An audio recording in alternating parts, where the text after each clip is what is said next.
Continuing our Sunday reading, The Cure d'Ars. Chapter 4, Involuntary Deserter. It was the autumn of 1809 when Jean-Marie Vianney, a young man of 23 at the time, under the provisions of a decree dated March 7, 1806, clerks in holy orders were exempt both from military conscription and from service in the National Guard. The call-up was only obligatory on such seminarians as had reached military age without receiving ordination, or who had only received minor orders. However, by a special dispensation due to the intervention of Cardinal Fesch, with his nephew the Emperor, seminarianists in the Diocese of Lyons, no matter what their status, were completely exempt from military service. Even those who had got no further than studying in the presbyteries could benefit from the privilege, provided they were entered as seminarians in the recurring authorities' record. The Abbé Bailly had carried out this formality in 1807 and 1808 on behalf of his pupil Jean-Marie Vianney. Did he forget to register his name as exempted in 1809? It seems highly probable. In any case, at the beginning of October, Jean-Marie Vianney received an order summoning him to present himself on the 26th of that month at a barracks in Lyons. With him were to be called up most of the young people who had managed to get out of conscription since 1806. The reason was that the emperor needed more manpower to face up to the calls of the Peninsular War on the one hand and the Austrian campaign on the other. The papers young Vianney received informed him that he was posted to the depot at Bayonne, from which the army of the marshals fighting Wellington and the Spanish troops was taking its drafts. Jean-Marie duly entered the Lyons barracks on October 26. 2 days later, he was taken to the hospital seriously ill. When his parents came to visit him there, he talked of almost nothing but God and the necessity of doing his will. On November 12th, a detachment of the newly incorporated men were ordered to Rouen, where they were to continue their military training. Recruit Vianney formed part of the column, but he was still too weak to march. The baggage wagon in which he traveled took him straight to the hospital, for he had caught a chill on the way, and since he was barely convalescent, a relapse was inevitable. The rest, the good food and kindly nursing of the sisters who looked after him, cured him of his fever and set him on the road to recovery. But he was still far from having regained his strength. The medical officer did not worry about that, and when early on the morning of the following January 6th the unit set out to march on Bayonne, Jean-Marie Vianney was ordered to leave with the rest. It was an incident which must have appeared completely insignificant that changed the destiny of the young man who was to be one day the cure of Ars and a saint. On the eve of the unit's departure, going from the hospital to the office of the captain where he was to get his marching orders, Jean-Marie stopped at a church and became lost in prayer. So lost that when he finally arrived at the office he found it shut. By the time he reported there on the following morning, the column was already on the march. The unhappy recruit, it was not till Bayonne that he would acquire the uniform and the title of a soldier, had to listen to a vigorous dressing down, and was sent out alone on the Clermont-Ferrand road, which the detachment had taken with orders to overtake it and report to it at the first long halt. The only military equipment he had so far drawn was the heavy regulation pack. It seemed to weigh 100 weight. All the same, Jean-Marie Vianney pressed on, reciting Hail Marys as he went, to beg for strength. He soon saw that he would never overtake his comrades the same day. Just beyond Valmontes, he had to stop, and leaving the main road, he picked a place on the edge of a little wood to sleep the night. He was still saying his prayers when a young man appeared on the scene. He was a conscript who had deserted and who had found refuge in those parts.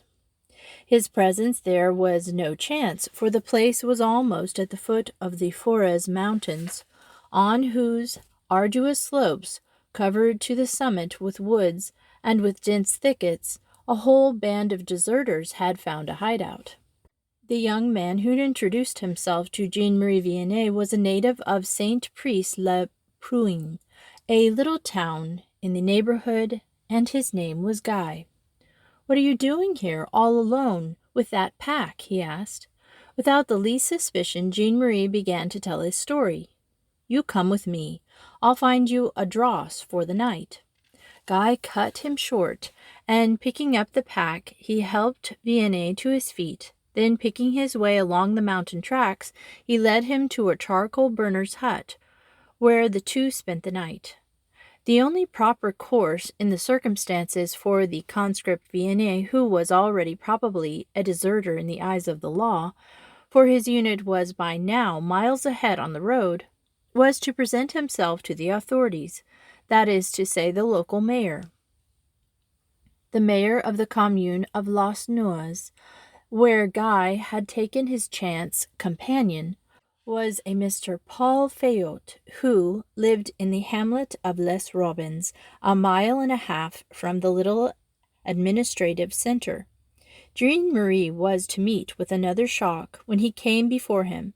He doubtless expected to be put in the hands of a gendarme and escorted with handcuffs on his wrists from the station to station till he was handed over to the Bayonne depot.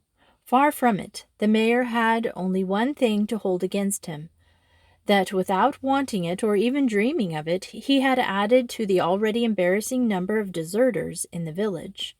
The mayor himself, who appeared to feel no over-brimming loyalty to the emperor, was already hiding two conscripts on the run in the outbuildings of his own home, and he handed the new arrival over to the keeping of one of his cousins. She was Claudine Fayot, the mother of a little family, who was going to be a second mother to Jean-Marie Vianney. The unhappy fugitive, sick, harassed, and confused, let them do what they would with him. Jean-Marie Vianney, who now became, it is fair to say, a deserter in spite of himself, and he was to stay at Les Nuits till the January of the following year. He spent these 12 months, which he was later to refer to as his time of exile, his time of gloom, winning the hearts and inspiring the lives of all who met him. For the first few weeks, he had to hide in the stables of the farm. Only when night fell did he slip out cautiously and join the family circle in the house. It was he who read the Bible aloud, who told the children stories out of the Old and New Testaments. He who led the family in evening prayers in front of the hearth, and who, as he prayed, kept an eye on the youngest of the children to make sure that they behaved. To disguise his identity, he had taken the name of Jerome Vincent, and it was under this name that towards the middle of March he started a village school in the house that had taken him in. He already had a high idea of education, but for him its first objective was to perfect the religious knowledge of the pupils. The children of the hamlet of Les Robins, the young people, and even grown men took their place on the benches under the eyes of Mr. Jerome. It was out of prayer book that he taught them to read, and each reading lesson ended with a lesson in the catechism. Dressed as he was like a peasant who surrounded him, the involuntary deserter could safely go to church now. Madame Fayot passed him off as one of her cousins, and Jean-Marie was soon able to move about freely in the parish of Les Nuits. When the snow melted and the work in the fields resumed, he relegated his classes to the evenings and took his place during the daytime in the ranks of the farm workers who were his hosts. Few of them did not opened their eyes wide when they saw the schoolmaster handling spade and sickle as if he had been born to it. Though the authorities had no idea of his presence in the isolated mountain village, the woods round Les Robins were known to be full of deserters, and even now, then a party of gendarmes would come up to hunt them, without much success. One day in the summer of 1810, Jerome Vincent nearly got himself put in a bag, and was only saved by diving at the last moment under the hay in the stables. Finally, thanks to the amnesty which Napoleon I issued to absentees of the conscript classes from 1806 to 1810, to celebrate his marriage with the Austrian Archduchess Marie Louise, the exile of Les Robins was able to resume his identity as Jean-Marie Vianney. In January of 1811, he returned at long last to his parents' home. It was with joy in his heart that a week or two later he set out once more for Éclay, where the Abbé Bailly welcomed him with equal pleasure and decided that his favorite pupil should stay from then on in the presbytery. Today that pupil was 25, and he found his Latin more difficult than ever. But he plunged into his studies, determined that no work should be too exhausting for him, no prayer too long, no sacrifice too great. Jean-Marie's only recreations were digging in the Abbé's garden and reading the Lives of the Saints. The arrangement, however, could not go on indefinitely. Sooner or later, the timid student had to pass more searching tests. He could not be admitted to ordination as a priest unless he had passed through a seminary and done a year of philosophy and 2 years of theology. Such were the minimum requirements in France in the year of 1811. 5. The ascent to the priesthood. For his years of philosophy, Jean-Marie Vianney, who was already wearing the cassock and had received the tonsure on May 8, 1811, was sent to the junior seminary of Verreres, near Montbrison. With its 200 pupils, Verreres had only one class, which was divided into 2 sections of 100 philosophy students each. In such circumstances, it was obviously next to impossible for the master to do their work. Jean-Marie, at 26, was easily the oldest in his section. He was questioned first in Latin, as was the practice then. He had the greatest difficulty in even understanding what the questions were about. An exception was made for him. The master addressed him in French, and he was able to find the answers. All the same, the senior members of the class was almost always at the tail of it. What he had to put up with in his 12 months, nervous, homesick, sometimes even laughed at as he was, only God knows. The unfortunate seminarian was to admit later, "I did have to go through it a bit." All the same, he found consolation in the friendship of more serious among his fellow students, and above all, in pouring out his heart before the tabernacle in the unimpressive little chapel, where he spent far more time than anyone else.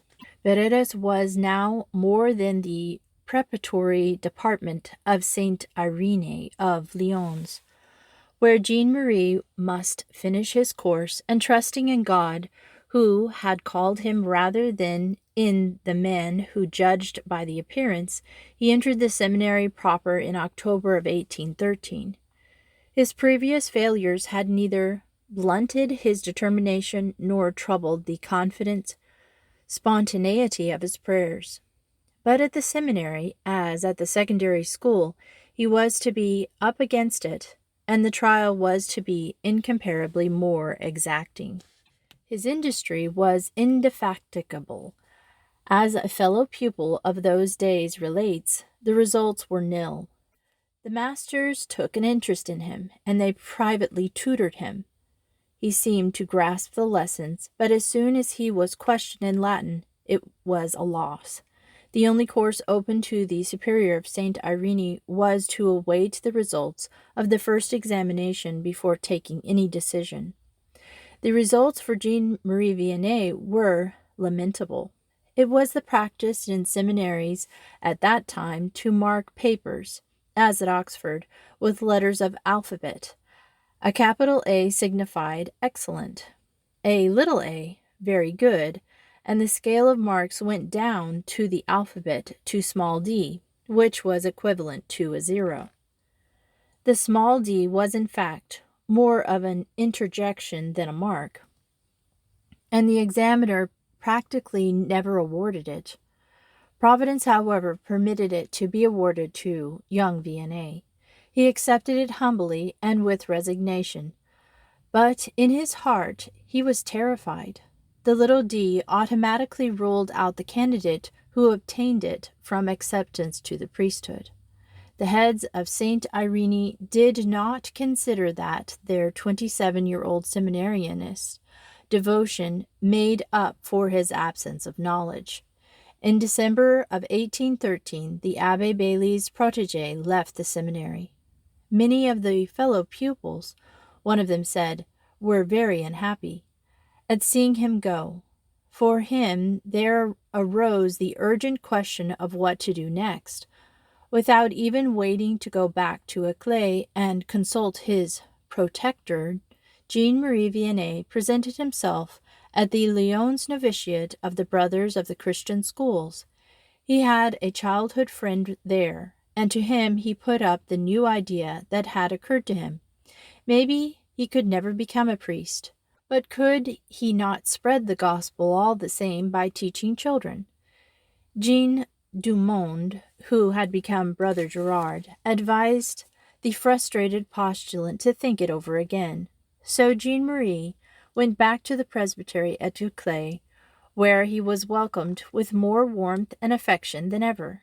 This time he had suffered not merely a defeat, but a disaster, and the Abbé Bailly's tact and tenderness found the exact words needed to rebuild his pupil's faith in his vocation. Once that was done, he gave him a piece of advice which showed all his wisdom and experience. "Write to your friend in Lyons," he said, "and tell him to say nothing, for I want you to continue your studies." Heroically, Jean-Marie obeyed and returned to his books, for his memory remained as treacherous as ever. Had he not persevered in prayer, he might have given up his ambitions for good. But he did persevere, and heaven came to his aid. "When I was at my books," he was to recount later, "I was worn out with misery. I simply didn't know what to do next. I can still see the place at Éclay where I heard the words as if someone had whispered in my ear, 'Don't worry, you will be a priest one day.'" The assurance came as an echo of the exhortations of Abbé Bailly, whose silent admiration of his dear Vianney continued to grow. Was it possible for such perseverance amid such difficulties not to touch the heart of God? He asked himself. In those days, as in ours, the prayer for more priests was a constant petition of the Church. The Revolution had almost dried up the source that fed the priesthood.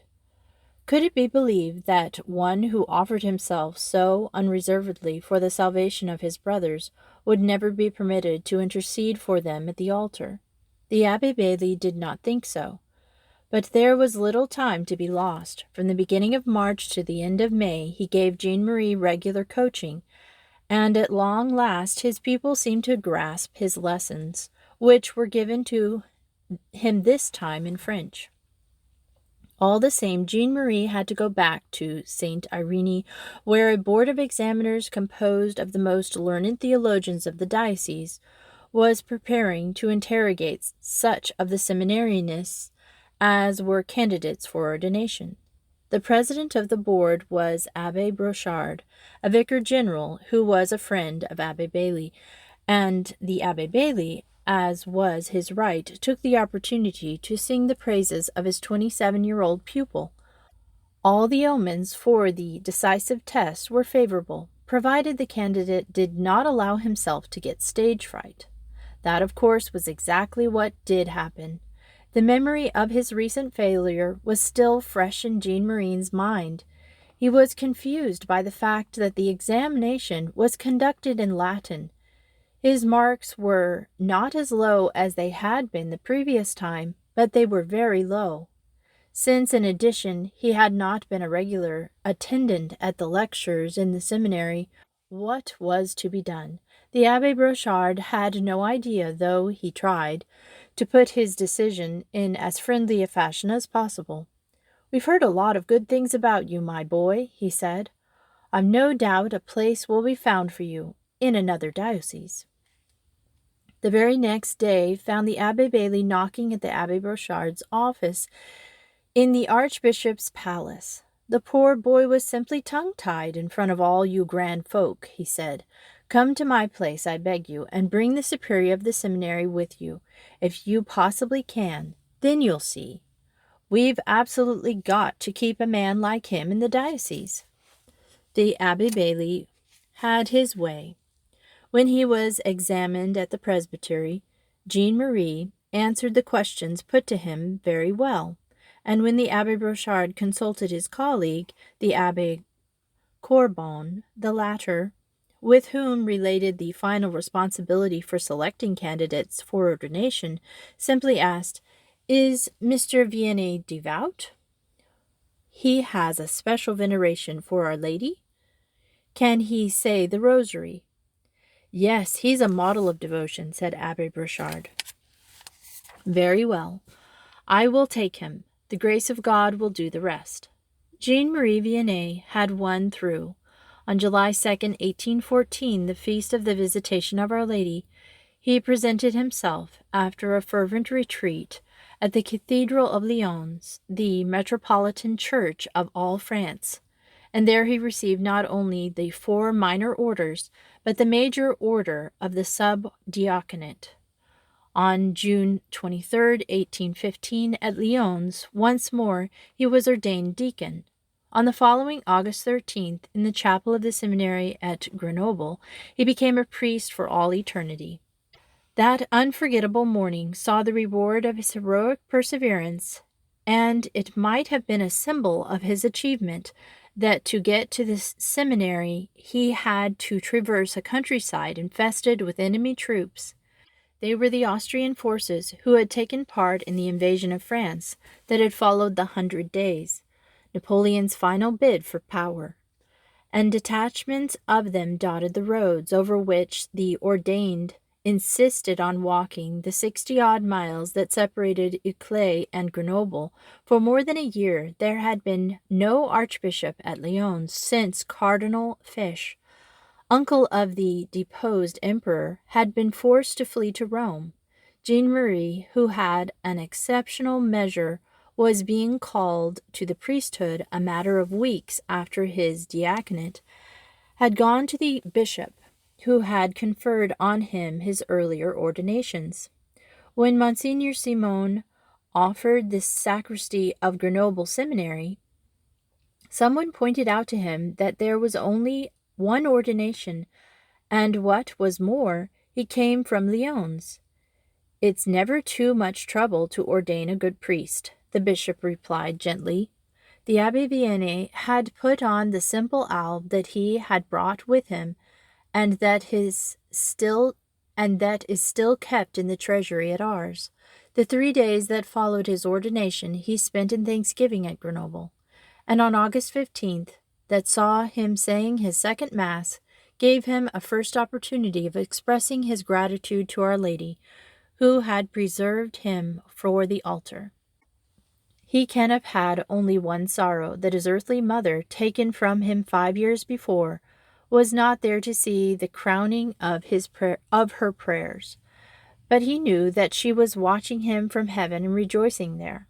Early on the morning of October 16th, he took the road on foot, as he had come, for Uccle and Dardilly. He was all eagerness to thank and to bless his old master, then his old father. The happiness was hardly less the farm than it was at the presbytery. The Abbé Vianney was 29 years and 3 months old. He felt all the ardor of youth in his unspoiled heart. If I were ever to become a priest, he had told his mother long ago, I should want to win many, many souls. That great ambition he was now destined to realize. 6. Curate at Uccle. The archdiocesan authorities at Lyons had had the kindly thought of appointing the Abbé Vianney assistant priest at Uccle. He knew the parish and was known there. The Abbé Vianney set us a fine example when he was doing his studies here. The inhabitants of the little town said to each other, Let's see how things are going to be now that he's a priest. The Abbé Bailly was the first to be delighted at the appointment. He had lived through the terrible years of the Revolution in France, and though he had a strong constitution, he still felt the after-effects of those dreadful days. He was only 63, but he looked much more. And now Providence was providing him with a helper in the person of the young man, whom he called his dear child. The new assistant looked up to his curé as a saint. It was by a saint that he has to be initiated into the ministry of souls. Nobody ever showed me more clearly how the soul can free itself from the senses in man drawn near the angelic. The Abbé Vianney was to testify of him one day. It was enough to hear him say, My God, I love you with all my heart, to be filled with the desires to love God. Living in his company, the future Curé d'Ars, who already lived such an austere life, went even further in the path of mortification. The Abbé Bailly wore a hair shirt. His assistant had secretly made for himself a horsehair vest, which he wore next to his skin. The Abbé Bailly ate almost no meat. The Abbé Vianney was delighted to follow his example. The boiled beef that was served to them on Sunday stayed on the table till Thursday, the curé and the assistant passing it politely from one to the other and contenting themselves with vegetables, till they found that in the end it turned quite black, and decided of a common accord that it would be more sensible in the future to give it direct to the poor. The assistant priest's charity was soon a byword, sometimes led him into the most sublime of exaggerations.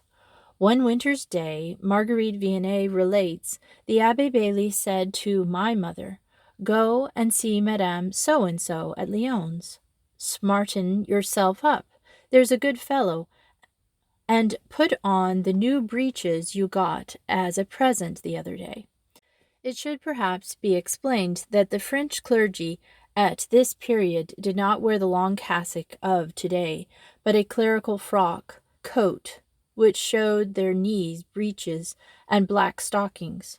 When the Abbé Vianney returned home wearing a disgraceful pair of breeches, his curé naturally asked him what had happened. He replied quite simply that on the way he had seen a poor man shivering with cold and had made him take his own new pair of breeches in exchange for the man's own miserable rags.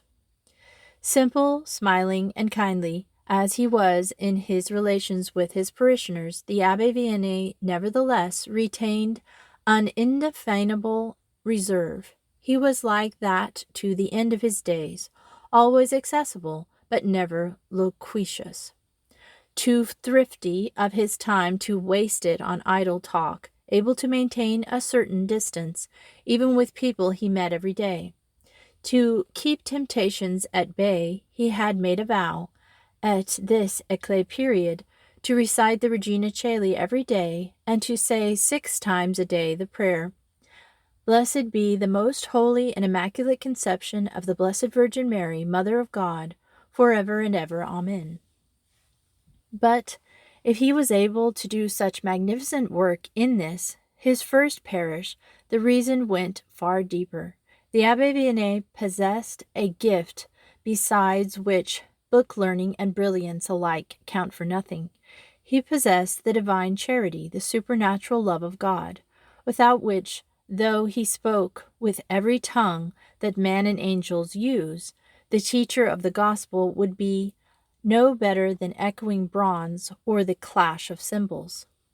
Maybe he had not yet acquired the pulpit eloquence of the Abbé Bailly. His sister Marguerite, who came over from Dardilly from time to time and mixed with the congregation, made no bones about it. She said that, in her opinion, Jean Marie was not a good preacher yet. Her postscript, as is the way with women, was far more interesting. For all that, she said, it was on the days when he was preaching that people flocked to the church. He paid particular attention to the teaching of the children.